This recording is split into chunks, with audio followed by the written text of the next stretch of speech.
Picture this, folks. 6 a.m., coffee still steaming in your hand. You step outside into the crisp Colorado air expecting another boring Tuesday in Evergreen Pines Estates. But your driveway? Empty. Your government-issued Jeep, the one with the hidden antennas, reinforced bumpers, and tracking gear that could follow illegal wildlife smugglers across 3 states, gone. Vanished like it never existed. And there, crystal clear on your Ring camera, at 2 a.m. sharp, is Vivian Hargrove herself, the pearl-wearing HOA queen of the neighborhood, directing her brother-in-law's tow truck like she's conducting a symphony of suburban evil. Those blood-red nails point straight at your plates while bolt cutters glint under the streetlight, still warm from slicing through your government padlock. Her little love note flutters in the breeze. Unauthorized vehicle modifications violate Section 12.3b. Impounded pending compliance review. Management. Oh, the audacity. This woman just committed a federal crime against a federal agent and thought a laminated HOA rule book would protect her. My name's Nathan Brooks, 35, special agent with the U.S. Fish and Wildlife Service. Yeah, the job sounds fancy until you realize it's chasing exotic pet smugglers who think a Bengal tiger makes a cute backyard addition. My latest assignment dropped me right into Evergreen Pines, 200 cookie-cutter homes priced at $400,000 each, where every lawn is measured with a ruler and every mailbox must be the exact shade of beige compliance. The place smelled like fresh-cut grass mixed with the faint rot of chemical fertilizer and the constant hum of leaf blowers that started promptly at 7 every Tuesday. Conformity wasn't a suggestion here. It was enforced with the religious zeal of a cult. My Jeep was perfect cover, looked like any weekend warrior dad mobile on the outside. Under the hood, classified gear that could ping a poacher in Nevada from my driveway. Subtle, legal, and absolutely none of Vivian Hargrove's business. But Vivian Hargrove, 59, bleach blonde helmet hair, white BMW X5 washed twice a week like it was her firstborn, former real estate shark turned HOA dictator after her 3rd divorce. She lived in the corner McMansion, treated the whole development like her personal kingdom, and spoke in that syrupy sweet voice that dripped, "Bless your heart," while she stabbed you in the back. Week 1 she showed up at my door with a welcome basket and a 52-page HOA covenant bound in plastic that smelled like fresh printed misery. "We just want to keep property values up, dear," she cooed, eyes already scanning my tires like they personally offended her. Week 2, written warning about aggressive all-terrain appearance. Week 3, your odd work hours are disturbing the community vibe, Nathan. I tried playing nice. Showed up at the monthly HOA meeting with a box of fancy donuts, the kind with real maple glaze, not the gas station kind. The community center reeked of burnt Folgers and passive aggression. Vivian sat at the head table like she was the Supreme Court justice, flanked by her 3 bobblehead board members. Harold, the retired accountant who nodded at everything.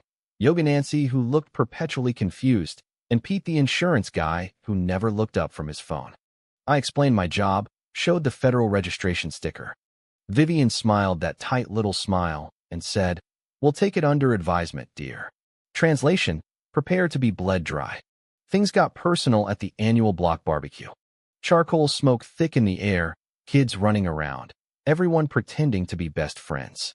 Vivian cornered me by the cooler, leaning in way too close, floral perfume so strong it could knock out a horse.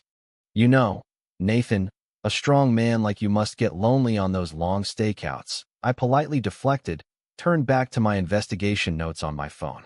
That's when the temperature dropped 10 degrees. Her wounded ego hit the fan. From that moment on, my Jeep became public enemy number 1. She started photographing it from every angle, zooming in on the antennas like they were alien technology, threatening to lower her precious property values by 0.0001%. The formal complaint arrived 2 days later, photos doctored with the subtlety of a toddler using Microsoft Paint. Vehicle parked 6 inches over imaginary line. Intimidating military appearance incompatible with family values. Emergency board meeting in her living room that smelled like aggressive vanilla air freshener and desperation. PowerPoint titled Community Standards Enforcement because nothing says unhinged like weaponizing slides at 8 p.m. on a Tuesday. 3-1 vote for $200 daily fines until compliance. Yoga Nancy was the lone dissenter. God bless her downward dog. I played it cool. Requested a formal hearing, submitted every federal exemption clause, brought my supervisor, Lieutenant Ramirez, built like a brick wall, who could make career criminals cry just by staring. We laid it all out. Constitutional supremacy, professional use protection, the whole 9 yards. Vivian's response: how do we know these credentials aren't forged? These people can fake anything these days. The room went dead silent. That phrase, "these people," hung in the air like toxic gas.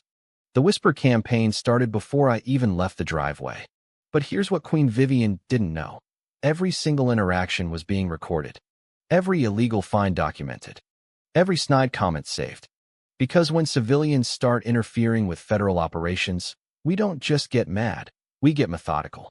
And Vivian was about to learn the hard way that you don't tow a federal agent's ride and expect to keep your pearl necklace and your freedom. 2 weeks later, the fines hit $2,400. I smiled, because that's when I started digging. Federal databases are beautiful things, better than Google, faster than your nosy neighbor. Turns out Vivian owned 30% of Rapid Recovery Towing through her brother-in-law Danny. Every impounded car earned her a fat kickback. This wasn't enforcement. This was a low-rent extortion racket wearing Lululemon and calling itself Civic Duty. The neighborhood started fracturing. Some residents bought her narrative hook, line, and sinker, the ones terrified of anything that might ding their resale value. Others quietly slipped me notes of support. Old Frank, the 82-year-old Vietnam vet 3 doors down, left handwritten letters in my mailbox. Recognize fascism when it wears pearls, son. Meanwhile, Vivian launched her Facebook blitz, cryptic posts about suspicious newcomers threatening family safety. She was building the perfect villain story where I was the dangerous outsider and she was the brave protector of suburban purity. I let her dig. Never interrupt your enemy when they're busy committing felonies, right? And Vivian was racking them up like participation trophies. She hired a shady private eye who smelled like Axe body spray and bad decisions. He followed me for days, digging into my work tracking exotic animal traffickers. In her paranoid little brain that became, "He's bringing felons into our neighborhood." Petition with 67 signatures demanding my removal. Cute. My own quiet investigation turned up gold. Vivian's real estate license suspended twice back in Arizona for ethical lapses, code for lying about termite damage and pocketing earnest money. She'd fled to Colorado after embezzling $12,000 from her last HOA. Her current, Sunshine Property Management Company, operating without proper bonding or insurance while collecting fees from 200 families. Classic. Then came the night that changed everything. I was 3 states away on assignment when my phone lit up, security alert. I pulled up the footage on my laptop in a cheap motel room and felt pure rage flood my veins. There was Vivian at 2 a.m., pearl necklace gleaming, directing Danny's tow truck. Bolt cutters snapping through federal property. My Jeep being dragged away like it was some junker. She even posed for a selfie next to it, smirking like she'd just won the HOA Oscars. By morning, the impound lot smelled like motor oil and broken dreams. $150 a day storage fees racking up, money funneled straight into Vivian's pocket. But instead of storming in with handcuffs, I waited. Federal training teaches patience. Let the shark swim in circles until the net is tight. And swim she did. Within days, other neighbors started getting absurd violation notices. Tom down the street fined $500 for his fishing boat that had been parked legally for 6 years. The Martinez family threatened with towing for their grandfathered RV. Mrs. Bennett, 84-year-old naturalized citizen, hit with $450 for unauthorized cultural display because her American flag was supposedly the wrong size. The pattern was crystal clear.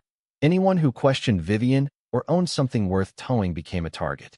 That's when Janet Kowalski, forensic accountant, and my neighbor 3 doors down, knocked on my door like a resistance fighter. "Nathan," she whispered, "the HOA books smell fishier than week-old sushi." Turns out Vivian had fined Janet $300 for planting non-conforming pink roses. Janet's preliminary audit? $47,000 missing, funneled through fake emergency maintenance accounts straight into Vivian's shell companies. Lieutenant Ramirez got the FBI Financial Crimes Unit involved the second government property theft crossed his desk. Headquarters greenlit the operation. Keep playing dumb while we build the airtight case. Vivian thought she was running a neighborhood. She was actually running a criminal enterprise that just poked the biggest bear in the federal forest. The pressure cooker started boiling. Neighbors received legal threat letters for supporting me. Contractors were warned not to work with troublemakers. Vivian weaponized every system meant to protect homeowners and turned them into clubs. But every threat, every illegal fine, every whispered slur was now time-stamped evidence in a growing federal file. Vivian was spiraling. When her private eye finally photographed the classified tracking gear in my, now impounded, Jeep, she panicked like someone who'd poked a grizzly with a pool noodle. Instead of backing off, she doubled down with the fury of a woman whose entire identity was, "I'm in charge here." She tried sneaking into the impound lot for additional evidence. Security footage caught her face the exact second she realized she'd just photographed federal technology that foreign governments would kill for. Pure terror. Beautiful. Janet's deeper audit uncovered the real horror show. Forged board meeting minutes for 8 straight months. Votes authorizing my harassment. Never happened. Signatures faked while board members were literally out of state. Every fine, every tow, every campaign of terror was built on documents that wouldn't pass a middle school civics test. Sunshine Property Management was operating completely illegally. Every contract void. Every fee collected. Straight up theft. The discrimination numbers were damning. Hispanic families received 340% more violations. Veterans got twice the harassment. Single moms faced anonymous, suspicious male visitor complaints that existed only in Vivian's bigoted imagination. This wasn't about lawn height or tire tread. This was systematic targeting dressed up in HOA bylaws. Frank called a secret garage meeting. 23 families swapping horror stories over lukewarm beer. The evidence mountain grew so high it could crush a defense attorney's soul. Local TV reporters started sniffing around. State housing authorities opened audits. IRS liens froze Vivian's credit faster than you can say tax evasion. Her lawyers started dropping her like hot rocks. First one cited ethical conflicts. The second specialized in white-collar defense and still looked like he wanted hazard pay. Vivian tried everything. False police reports claiming I threatened her. Crisis PR firms rebranding her as concerned community leader fighting government overreach. Even spray painting federal fascist go home on my door at 3 a.m. Caught on 4 different cameras, of course. The final straw came when she forged new board resolutions to drain the last of the HOA funds for her legal defense. $50,000 emergency assessment per household for repairs that didn't exist. The bank's fraud department flagged it instantly and called the FBI before she could even cash the check. I wore a wire to our last negotiation meeting. Vivian, cornered and reeking of desperation and cheap Chardonnay, spilled everything. She admitted targeting those people because they don't understand real American standards. She bragged about the Cayman Islands accounts. She laughed about how easy it was to forge minutes. Every word recorded in glorious high-definition evidence. Civil rights prosecutors literally high-fived when they heard the playback. The trap was set. Community center packed with 200 residents, local news crews, live-streaming bloggers. Vivian strutted in wearing her signature pearls and that same smug smirk, flanked by her last remaining lawyer who looked ready to fake his own death. Folding chairs creaked under the weight of 18 months of pure rage. The smell of burnt coffee and sweet anticipation filled the air. I stood up slowly, reached for my badge wallet. The room went graveyard silent except for camera shutters. Before we discuss vehicle policies, I said, voice calm as a mountain lake. There's something that's been misunderstood for 18 months. I flipped open the badge. Gold flashed under the fluorescent lights. I'm Special Agent Nathan Brooks, U.S. Fish and Wildlife Service, assigned to a multi-state task force investigating international wildlife trafficking. That Jeep you stole? Federal government property with classified equipment. Vivian's face cycled through every color in the crayon box. Red rage, white shock, green nausea. The collective gasp could have powered a wind turbine. Janet hit the lights on her PowerPoint. Charts showed $147,000 embezzled. Fake invoices. Cayman accounts. The boat in Vivian's driveway bought with your HOA dues. The BMW lease. The vacations. The credit cards. Every luxury funded by stolen homeowner money. Vivian lost it. Leaped from her chair screaming, government harassment, while her lawyer tried desperately to pull her back down. "He seduced me into this," she shrieked, which would have been hilarious if it weren't so pathetic, considering our only interaction was me turning down her barbecue advances. The crowd erupted in laughter, boos, and pointed fingers. Veterans stood at attention. Families she'd harassed cheered. Federal marshals moved in with perfect timing. Handcuffs clicked around those famous wrists while she kept screaming about constitutional violations.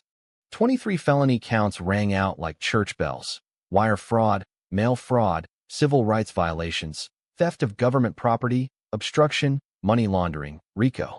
The perp walked through the crowd of her victims generated applause that lasted until the federal SUV doors slammed shut. Standing at the microphone with the full weight of federal authority behind me, I delivered the line that would be quoted nationwide. Sometimes justice takes time, but it always comes for those who abuse power while forgetting that in America, no one is above the law. Not even HOA presidents who think pearl necklaces grant immunity from handcuffs. The standing ovation lasted 3 full minutes. Kids cheered. Veterans saluted. Families hugged while sharing stories that finally had an ending. Frank's voice cut through the celebration. This is what happens when communities stand together against tyranny, whether it wears combat boots or pearls and drives a BMW. The aftermath was pure poetry. Vivian sat in federal detention. No bail, flight risk with those Cayman accounts. Asset forfeiture clawed back $189,000 for victim restitution. New HOA board elected in record time. Janet the accountant, Frank the vet, Maria the teacher, Robert the nurse. Their first act? A block party funded by recovered embezzlement money, complete with a federal barbecue tent I arranged through community outreach. Vivian eventually pled guilty to avoid 20 years. 8 years in federal prison where pearls are contraband and BMW keys don't open cell doors. $380,000 restitution order under RICO triple damages. Licenses revoked in 3 states. Civil rights settlements added another $150,000 for the families she targeted. The community transformed. Rules rewritten with anti-discrimination clauses. Finances published online monthly. Democratic participation encouraged instead of punished. We even planted the Nathan Brooks Community Garden where Vivian once measured grass with tyrannical precision. Annual HOA Accountability Day became tradition. Speakers, workshops, recognition for neighbors brave enough to speak up. The ripple effect went national. Colorado passed HOA reform legislation requiring audits and transparency. Federal guidelines now reference our case as the gold standard for prosecuting property management fraud.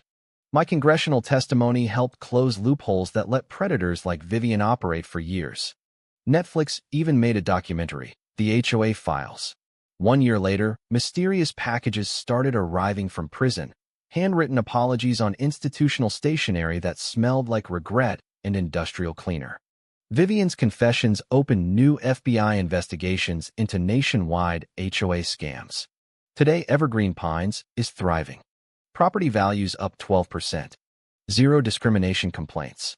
The garden donates 2,400 pounds of produce to food banks every year.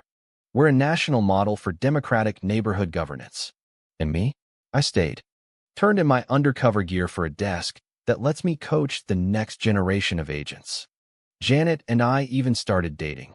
Nothing bonds people like shared hatred of embezzling Karens and a mutual love of perfectly balanced spreadsheets. So here's the question that keeps me up at night, folks, and I want you to answer honestly in the comments. When an HOA president breaks federal law, forges documents, steals from her neighbors, and discriminates against entire families, but does it all while smiling sweetly and quoting community standards, who's really the criminal and who's just following the rules? Was Vivian Hargrove the villain, or was the real monster the system that let her wear the crown for so long? Drop your answer below. I read every single one. And if you've ever had your own HOA Karen moment, tell me in the comments. because the next episode might just be your story. Like if you cheered when those cuffs clicked. Subscribe for more HOA takedowns where karma arrives wearing federal badges. See you next week, neighbors. Stay vigilant and keep your bolt cutters away from government property.